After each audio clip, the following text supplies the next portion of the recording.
napalm used in Vietnam. According to the Geneva Convention, civilians and civilian objects may not be attacked in any circumstances by incendiary bombs. Basically, the use of white phosphorus is banned in any populated zones. The American Army claims to have used it only to illuminate combat zones.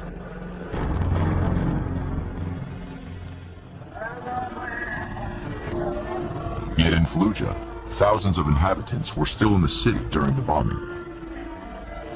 Abu Yunus arranges to meet me at the Martyrs Cemetery, a former football stadium. 3,500 bodies are buried here, resistance fighters and civilians alike. This is where Abu Yunus played football. Today, he comes to meditate at the graves of former teammates, now become martyrs. Some of the footballers who used to play in this stadium are buried here. Even the coach, we called him Khalil Cowboy. Even he was killed by the Americans. In all, I think 13 players from the Fallujah team are buried in their own football ground. This man is the caretaker of the cemetery. One day in November 2004, while burying the victims of the fighting, he made a strange discovery. The Americans brought me sacks. At first, I thought it was humanitarian aid. But when I opened them, just look what I found. Bits of bones and clothes intact. Their translator told me these corpses weren't American. And that's why they'd given them back. The caretaker recovered close to 500 unidentified bodies. He photographed each one before burying them in the cemetery. So we asked the doctors, and they told us that if there are only bones and the clothing is intact, then it's because of white phosphorus. And what happened to this man? Well, it looks like it's due to a chemical weapon, and God knows what it is. But that's phosphorus too. The caretaker is in no doubt. These men were killed by white phosphorus. Did the U.S. Army use these weapons against the population? What are these photos really hiding? To find an answer, I must go to the United States.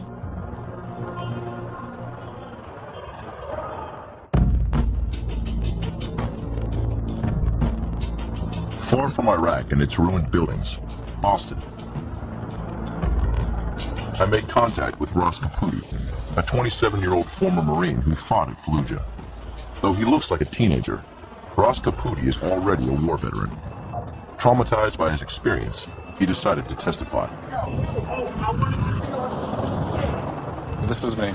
This is in Fallujah, and I'm really embarrassed to say that I'm kind of posing for this picture. I had the bandana on, and I wanted to look tough, and, this is the mentality that we had while we were in there. We were tough war fighters, and, these are the type of pictures I wanted to go home and tell my friends about. In Fallujah, Ross was a radio operator.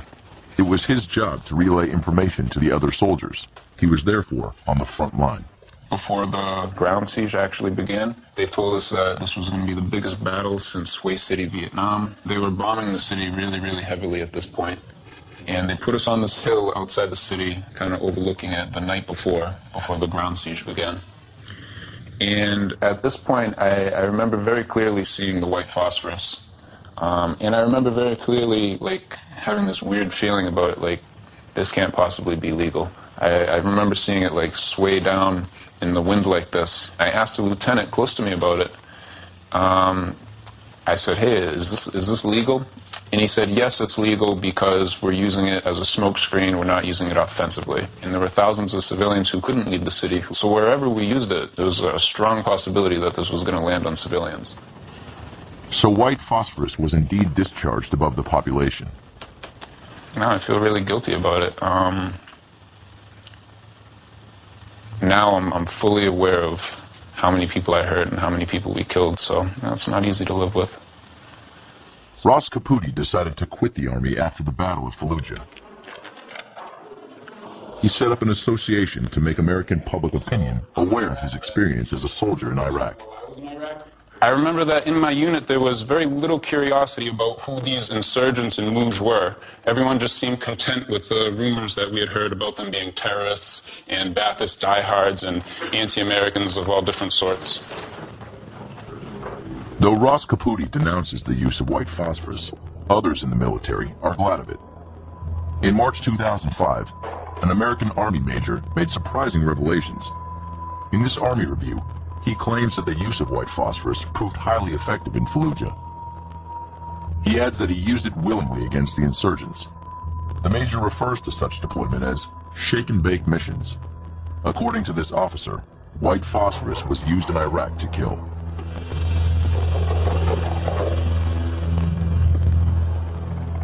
Given this damning evidence, the international press seized upon the story. They would have to wait until November 16, 2005 for the American administration to officially admit to the media that the city was bombed with white phosphorus.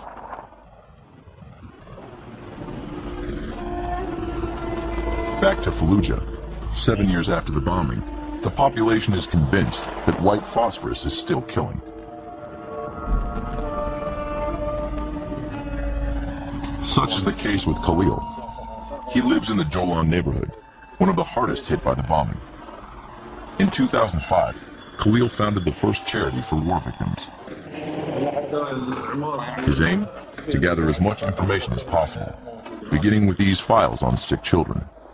This child, for example, developed a brain tumor just after the bombing back in 2004. And it's the same in this case. There's a serious malformation problem from birth. So we record the information, we establish a medical file, and then we send it off to the doctors and charities. All we really want to try and do is find a solution and help these poor families. It's a modest office. Khalil doesn't have extensive resources, not even a computer on which to record all this information. He seems overtaken by events. You know, we knew absolutely nothing about any of these diseases before. When the Americans came here, they were supposed to bring us modernity. Instead, they've sent us back to the Stone Age. Khalil agreed to supply us with the files of sick children. He says that most cases of rare illnesses concern children under 10, like Ziad. He was born after the 2004 attacks with a serious malformation. He is the first case of this type in his family.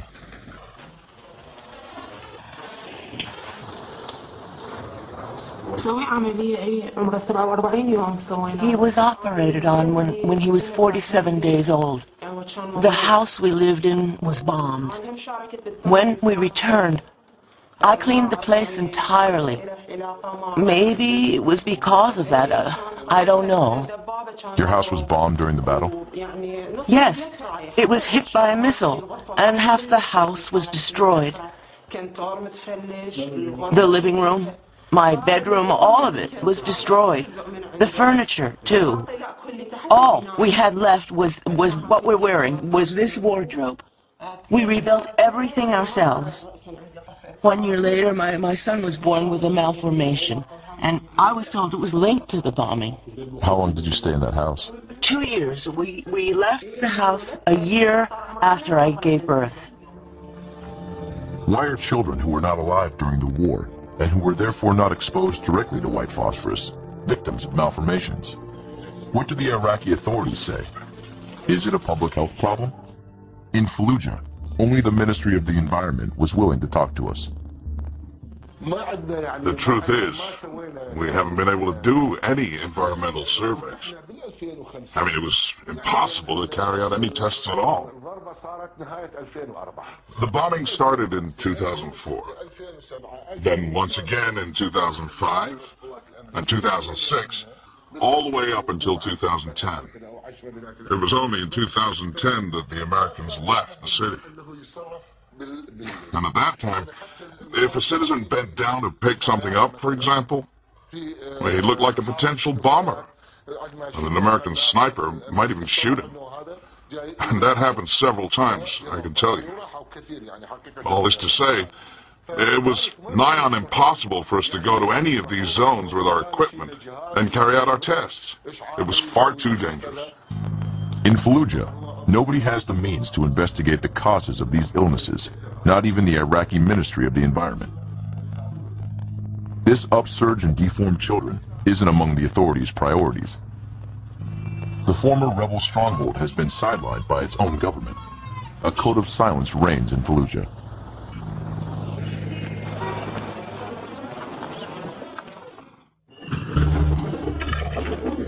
Since the end of the war, just one study has shed some light on this.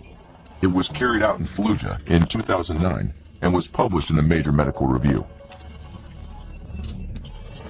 This document contains worrying results about the rise in the number of deformed babies. They reveal an explosion in such cases since 2005, 1 year after the Battle of 2004. Aberystwyth, on the west coast of Wales. The author of this paper is Professor Chris Busby, a British scientist specializing in radioactivity. He's secretary of the European Committee on Radiation Risks. Chris Busby is a regular mainstream media guest. In his black beret, he has become an easily recognizable figure on the BBC or Al Jazeera. He was recently consulted on the consequences of the nuclear crisis at Fukushima. Unlike the Iraqi authorities, he has investigated in Fallujah. But the way around that is to just knock on the door and say, excuse me, I'm asking, how many people have got cancer here in the last 5 years and who lives here? And it's very simple. Because if you know who lives there and how old they are, you can then predict how many cancers they should have on the basis of the national average and rates and so on, and just compare them with the numbers that they report. And the one divided by the other is the relative risk. So we did that. Did you try to go by yourself to Fallujah? No way. I've got too many people after my guts. I'm not going to go and stick myself out there. Somebody will pop a bullet through me. So, how did you... Yeah, no, well, all I did was I told them what to do. I said, look, I'll tell you what to do. I'll create the questionnaire based on the ones I've done. And even for an Iraqi team recruited by Chris Busby, the task was complicated. There's some places they went to, they got beaten up because they thought they were from the Secret Service or the State or the CIA or something. So then we had to start sending people around with some local person that everybody knew, councillor or something. And after that it was okay. And we just finished it when the Iraqi government found out about it, and then they put out something on the television saying we were terrorists and anybody who answered the questions would go to jail. But it was too late, we'd done it by then, you see. On top of the questionnaire, Chris Busby asked for samples of soil and water. Samples of residents' hair were also taken. The test results are astonishing. In these hair samples and the soil samples and all, we measured 52 different elements. So we looked at strontium and barium and neodymium and cobalt and copper and cesium and calcium, and you name it, we looked at it. And what we found was that the only element there that could explain that level of congenital malformations and cancer was uranium. He believes it's not the white phosphorus that is harming the inhabitants of Fallujah, but uranium.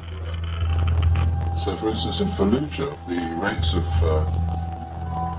leukemia, for example, are 38 times the expected number based on Egypt. Breast cancer is more than 10 times. Childhood cancer is 14 times. I forget the exact details, but they're huge numbers. There's like nothing that you have ever found in any epidemiological study anywhere ever.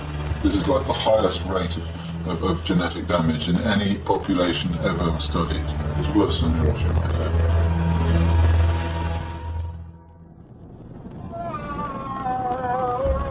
Why is Fallujah compared to Hiroshima?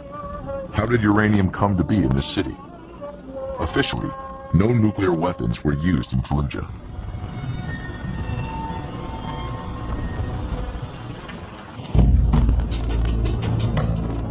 I continue my inquest in Champaign, Illinois, 200 kilometers